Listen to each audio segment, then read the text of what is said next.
Hegel को जो है जैसे साइकोलॉजी में पढ़ा जाता है, सोशियोलॉजी में पढ़ा जाता है, और हेगल को फिलॉसफी में पढ़ा जाता है। हेगल को पॉलिटिकल थॉट्स में पढ़ा जाता है, यानी कि पॉलिटिकल साइंस में। सिंपल इसकी मैं आपको पहले बता देता हूँ। हेगल पैदा हुआ था जब, और उसके जब फॉर्मेटिव ईयर्स थे वो गुजरे, तो 1789 में अपनी टीन एज में या शायद अपनी जवानी में उनने अपने हमसाया मुल्क में 1789 में फ्रेंच रेवोल्यूशन देखा। जो फ्रेंच रेवोल्यूशन है 1789 का, उसमें पूरे यूरोप के ये थिंकर्स जो इनलाइटनमेंट थिंकर्स कहलाते थे, इसमें हेगल भी बात करता है फ्रीडम्स की बार। उस वक्त जर्मनी की बजाय एक कंट्री थी जिसको कहते थे प्रूशा के पार्ट्स के ऊपर जर्मनी बना था 1872 में शायद, या इस तरीके से। उस वक्त प्रूशा था, तो ये प्रूशन जो किंग था उसकी तो हमायत करता था। इसने बहुत सारी चीज़ें ऐसे कही हैं जो कि रसल को पसंद नहीं है कि उनकी हमायत करता था, लेकिन बहरहाल बहुत सारे लोग कहते हैं कि उसकी बात में एक ऐसी चीज़ थी जो यूनिवर्सल स्पिरिट की बात कर रहा है। और वो यूनिवर्सल स्पिरिट क्या है? 1789 का जो फ्रेंच रेवोल्यूशन था, ना सिर्फ उसके साथ होप्स अटैच थी सारे इन थिंकर्स की, बल्कि उन्होंने ये भी सोचना शुरू कर दिया था कि अब डेमोक्रेटिक रूल और फ्री विल ये आएगी, क्योंकि डेमोक्रेसी के लिए वो रेवोल्यूशन था। रेवोल्यूशन आया, फेल हो गया बुरे तरीके से, क्योंकि वो रेवोल्यूशन जब आया तो उसका रिएक्शन हुआ सोसाइटी में उसके खिलाफ, और उस रिएक्शन के साथ फिर एक सिविल वॉर किसी कंडीशन पैदा हो गई, रेन ऑफ टेरर, कत्लेआम स्टार्ट हो गया। इधर से जो रेवोल्यूशनरीज थे उन्होंने भी पकड़ पकड़ के तो अमीरों को, चाहे वो अमीर अच्छे थे बुरे थे, हर एक को उसने उड़ाना शुरू कर दिया और गर्दनें काटनी शुरू कर दी। आपस में भी इनके कॉन्फ्लिक्ट स्टार्ट हो गए। तो जो फ्रेंच रेवोल्यूशन था, it turned into rain of terror, and not only rain of terror, बल्कि जो नेबरिंग कंट्रीज थी उनकी तरफ से भी रिएक्शन आया, क्योंकि वो नहीं चाहते थे कि उनकी अपनी कंट्री में फ्रेंच रेवोल्यूशन जैसी तहरीक स्टार्ट हो जाए। That they wanted to fail French Revolution, all the surrounding or neighboring countries. One of them was Prussia, जिसमें ये रहता तो जर्मनी का पहला नाम आप कह लें, कुछ और भी हिस्से उसमें शामिल थे। प्रूशिया एक बहुत बड़ी एम्पायर थी, तो उस वहाँ से भी रिएक्शन आया। किंग नहीं चाहता था कि ये रेवोल्यूशनल वेव जो है उसके मुल्क में भी स्टार्ट हो।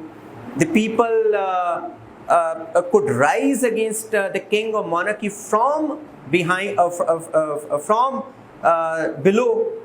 वो नहीं चाहता था। इंग्लैंड का बादशाह नहीं चाहता था, और रशिया का बादशाह नहीं चाहता था, ऑस्ट्रिया का बादशाह नहीं चाहता था।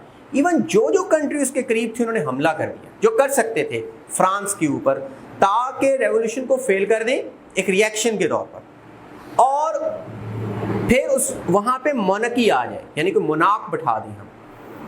तो रेवोल्यूशनरी फोर्सेस इकट्ठी हुई, आर्मी बनी, मुकाबला किया, और चूंकि विगर था, अपने इस इनकलाब को बचाना चाहते थे, डेमोक्रेसी थी, तो उन्होंने बड़ा जम के मुकाबला किया और उनको हरा दिया उस रेवोल्यूशनरी जज्बे के साथ। फ्रांस के रेवोल्यूशनरी फोर्सेस जो बनी उन्हें हरा दिया। उस रेवोल्यूशनरी फोर्स में एक आदमी था, एक जनरल था जिसका नाम था नेपोलियन बोनापार्ट। वो भी रेवोल्यूशन का हिस्सा था, और जो रेवोल्यूशनरीज ने अपनी फोर्सेस को बनाई तो नेपोलियन बोनापार्ट बहुत मशहूर हो गया। और उन्होंने सोचा कि अगर हम हरा सकते हैं इन यूरोपियन पावर्स को अपनी रेवोल्यूशन के फर्वर और जज्बे के साथ, क्योंकि पूरी कौम एक होकर उन्होंने कहा जी हम फ्रेंच है और हम पावरफुल है ज्यादा, वही असाबिया, सोशल सॉलिडरिटी उनमें आ गई, तो हम इनको डिफेंड कर सकते हैं, तो हम इनके ऊपर कब्जा भी कर सकते हैं। तो फिर नेपोलियन ने अपने वॉर स्टार्ट की।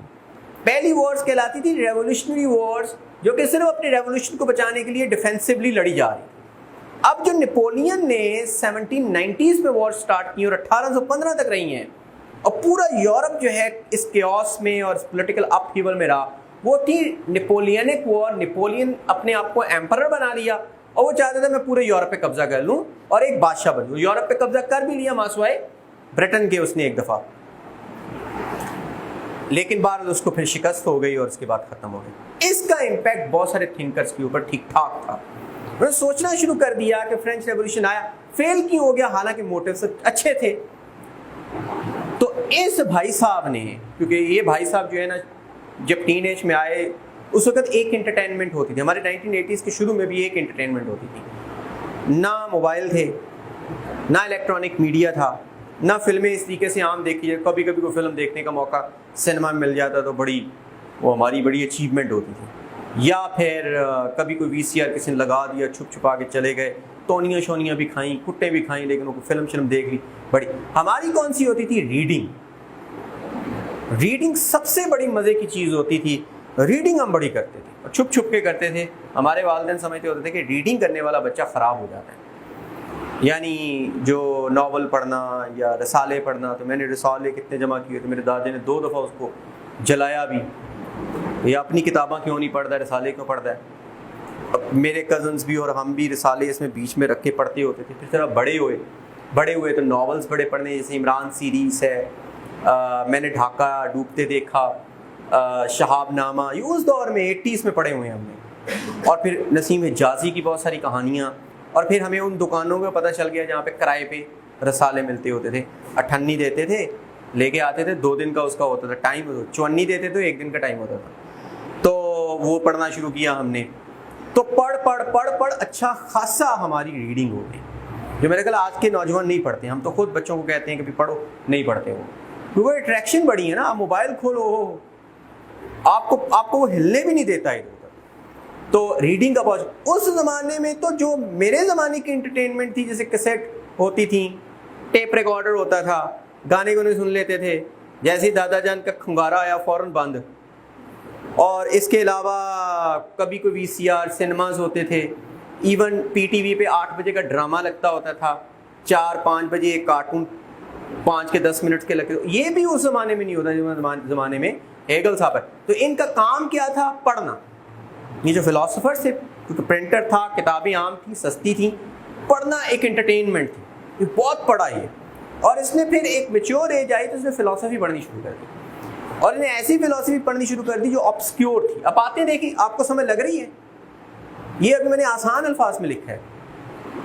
इसकी जो दूसरी बातें हैं आप पढ़ेंगी तो आपको समझ। अब कहानी उसके पीछे थीम एक ही है जो मैं बताऊंगा, और वो थीम क्या है? इसने एनालाइज किया फ्रेंच रेवोल्यूशन को, और ऐसे बहुत सारे सोसाइटी के अंदर रेवोल्यूशन आते हैं, और इसके अलावा बहुत सारी फिलोसॉफिकल मूवमेंट्स इसने पढ़ी। इन्हें कहा जब भी कभी किसी जगह पे एक मूवमेंट स्टार्ट होती है तो उसके खिलाफ रिएक्शन आता है। जब भी कहीं पर मूवमेंट स्टार्ट होती है ना, तो उसके खिलाफ एक रिएक्शन आता है। जो मूवमेंट स्टार्ट होती है वो एक्शन है, एक्शन का हमेशा क्या होता है? रिएक्शन। उन्होंने कहा एक्शन थीसिस है और उसका रिएक्शन एंटीथीसिस होता है हमेशा। और ये बात बिल्कुल ठीक है। वो कहता है कि जैसे कि फ्रेंच रेवोल्यूशन आया, this is an action taken by the revolutionaries who wanted democratic values in France, but there was a fierce reaction from the established norms।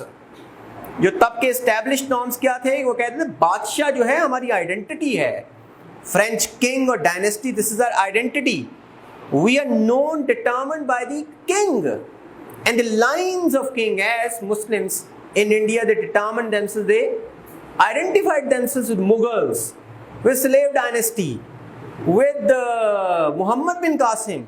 तो established norms थे। तो वहां पर ना सिर्फ फ्रांस में से एक रिएक्शन आया, बल्कि आसपास के मुल्कों से भी एक रिएक्शन है। जब भी एक नई मूवमेंट स्टार्ट होती है रिएक्शन जरूर आता है। इसको कहते हैं एवरी थीसिस एज एंटीथीसिस। अब वो बात करते, अच्छा ये तो हो गया। अब जब भी थीसिस आता है, एक्शन आता है, उसका रिएक्शन होता है। जो वो एक्शन है वो भी रिएक्शन है। जो एक्शन है बीइंग, वो नथिंग भी है। यानी every action is also reaction, reaction against the established norms. बात समझ लग रही है ना? और वो एक्शन आया और उसके खिलाफ जो एंटीथीसिस है वो भी रिएक्शन के तौर पर आता है, और वो एक्शन भी है। जो पहले एक्शन था फिर रिएक्शन बन गया। अच्छा, अब वो कहता है कि आप फर्ज करें एक थीसिस है, then antithesis, both of them are confronted against each other, and then क्या होता है? एक वक्त आता है, चाहे वो 30 साल के बाद, 40 साल के बाद, दोनों आपस में फ्यूज हो जाते हैं। एक नई चीज बन जाती है जिसको कहते हैं समथिंग। समझ लग गई? एक होती है जो एस्टैब्लिश्ड नॉर्म्स हैं, एक होती है एस्टैब्लिश्ड नॉर्म्स, बीइंग जो पहले से मौजूद होती है, वो आपके थॉट प्रोसेस भी है। और जो नई चीज होती है वो है नथिंग, अभी नहीं आई है लेकिन आपकी थॉट में मौजूद है, ऐसा होना चाहिए। नथिंग अभी नहीं हुई है। दोनों फ्यूज होते हैं समथिंग में। इसका मतलब है every thesis is antithesis and both of them fuse into each other and they become synthesis. इसको कहते हैं थीसिस एंटीथीसिस। हमेशा थीसिस के खिलाफ क्या आता है? Antithesis, reaction. और एक वक्त आता है कि दोनों साइड्स कुछ हिस्से ये ले लेती हैं, कुछ हिस्से वहां से ले लेती हैं, कुछ एस्टैब्लिश्ड नॉर्म्स, कुछ नई मूवमेंट की चीजें, उनको फ्यूज करके क्या बना देती हैं? Synthesis. They are synthesized into something. अब वो कहते हैं ये जो समथिंग है ये भी कोई एब्सोल्यूट चीज नहीं है, इसमें भी इंफिनिटी है। ये प्रोसेस इनफिनाइट है, फिनाइट नहीं, यहां खत्म नहीं हो गया काम। इसके अंदर भी जो बहुत सारी चीजें हैं, गलत चीजें हैं, बाद में इंसान सोचते हैं, मूवमेंट लेके आते हैं कि उनको सही किया जाए। वो जो नई मूवमेंट है वो भी एक थीसिस है और उसके खिलाफ एंटीथीसिस आता है, फिर फ्यूजन होती है और फिर क्या? समथिंग बनता है, या फिर वो क्या बनता है? वो बनता है सिंथेसिस। दोनों की फ्यूजन हो गई, फिर ये काम चलता रहता है until we reach absolute reality, absolute truth, absolute purity। जब तक के ये सिलसिला चलता रहता है और जब हमें पता चलेगा परफेक्शन आ गई है, उसको कहते हैं एब्सोल्यूट ट्रूथ। ठीक है, मेरा ख्याल ये बात समझ लग गई आपको। एब्सोल्यूट ट्रूथ बहुत सारे फिलोसफर्स कहते हैं कभी भी नहीं आ सकता। बहुत सारे फिलोसफर कहते हैं कभी भी नहीं आ सकता। फिर कुछ फिलोसफर कहते हैं जो बंदा जो सोचता है वही एब्सोल्यूट ट्रूथ है। फर्ज करें पाकिस्तान में सोच डिफरेंट होगी, हम कैसा निज़ाम चाहते हैं? हम वो निज़ाम नहीं चाहते जो वेस्ट में चाहते हैं। वेस्ट वाले वो निज़ाम नहीं चाहते जो अफगानिस्तान में निज़ाम है। अफगानिस्तान वाले निज़ाम नहीं चाहते जो अमेरिका में है। हर एक की अपनी अपनी एक रियलिटी है। तो absolute reality is different from others. ये तो आपको बात बता दी इसकी। लेकिन वो कहता है कि साइकोलॉजी में ये जो रेवोल्यूशंस हैं, जितने भी रेवोल्यूशन, वो कहता है ये प्रोग्रेस है। ये क्या है? Infinite progress. ये मूवमेंट है, प्रोग्रेस की तरफ हम जा रहे हैं। Thesis, antithesis, fusion, progress. फिर thesis, antithesis, fusion, progress, synthesis, progress. फिर इस तरीके से चलते चलते हम प्रोग्रेस कर रहे हैं और फिर आखिरकार उस वक्त तक हम प्रोग्रेस करते रहते हैं जब तक एक वो स्टेज नहीं आ जाती जिसको कहते हैं एब्सोल्यूट ट्रूथ, एब्सोल्यूट रियलिटी। यहां तक किसी को बात ना समझ लगी। चलो आपने लिख लेना है, क्योंकि कहानी इसके पीछे क्या है? सिंपल सी है, लेकिन उसने इसको लॉजिकली घुमाया है चीजों को। और जब आपको पता चलेगा कहानी का तो उसकी बातें बड़ी अच्छी लगनी शुरू हो जाएगी कि यार क्या फ्रेज इस्तेमाल किए इसके। अभी तो ये वो है ही नहीं है जो मुश्किल थे, मैंने तो ये आसान पकड़े। अब वो कहते हैं ये सारी यानी मूवमेंट जो भी स्टार्ट हुई है, पहले वो आपकी स्पिरिट में स्टार्ट होती है। स्पिरिट माइंड, वो माइंड को स्पिरिट बोलता है। वो कहता है जो भी मूवमेंट स्टार्ट होती है वो स्पिरिट यानी माइंड में स्टार्ट होती है लोगों के। और जो माइंड में होती है वो थॉट है, और वो थॉट नथिंग, अभी वो मौजूद नहीं है, वो सिर्फ आपके ज़हन की एक सोच है।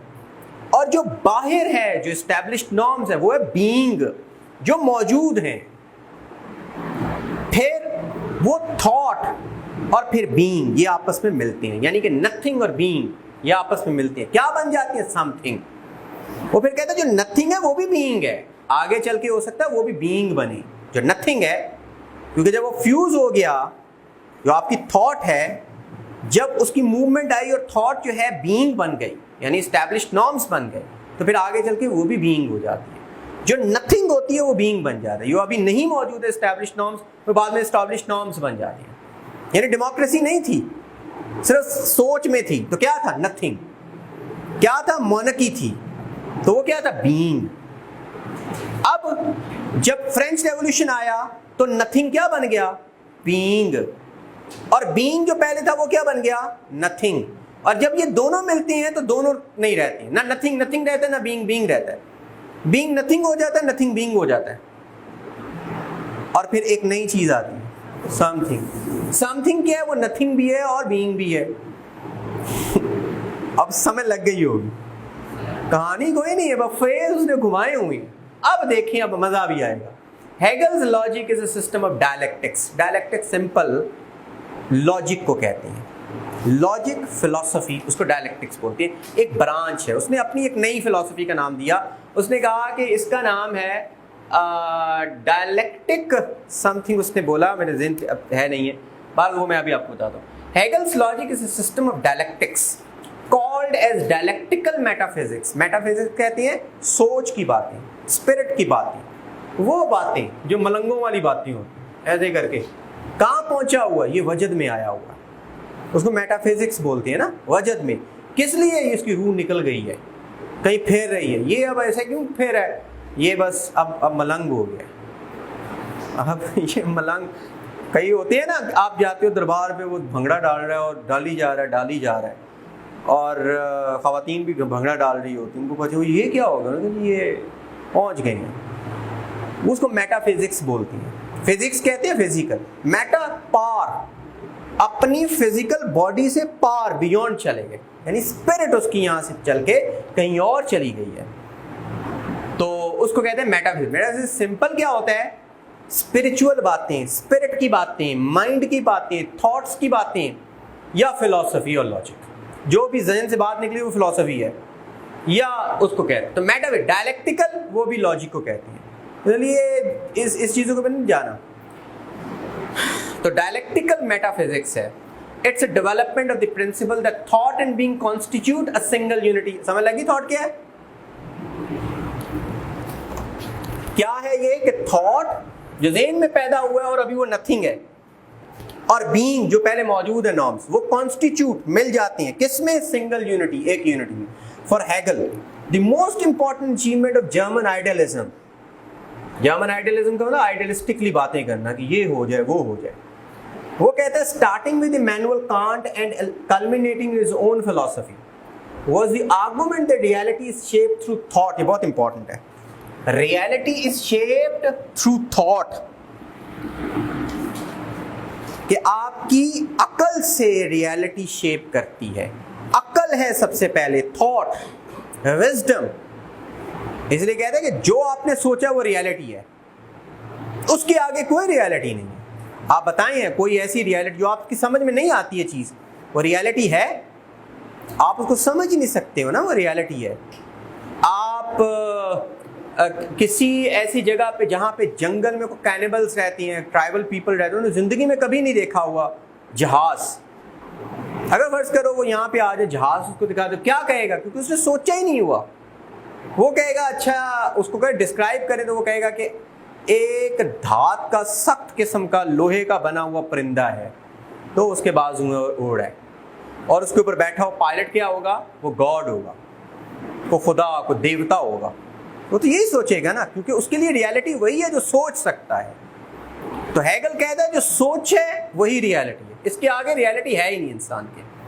तो इससे वो कहते हैं कि इंसान रैशनल है।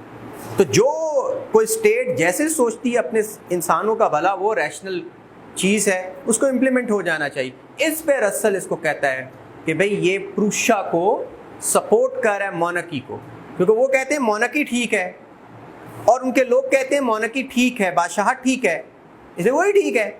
रसल कहते हैं ऐसा नहीं है, सिर्फ डेमोक्रेसी ठीक है, फ्री विल। तो वो जरा थोड़ा सा इसमें, लेकिन इमैनुअल कांट भी थॉट की बात करते हैं, कहते हैं reality is shaped through thought and thought is identical to truth.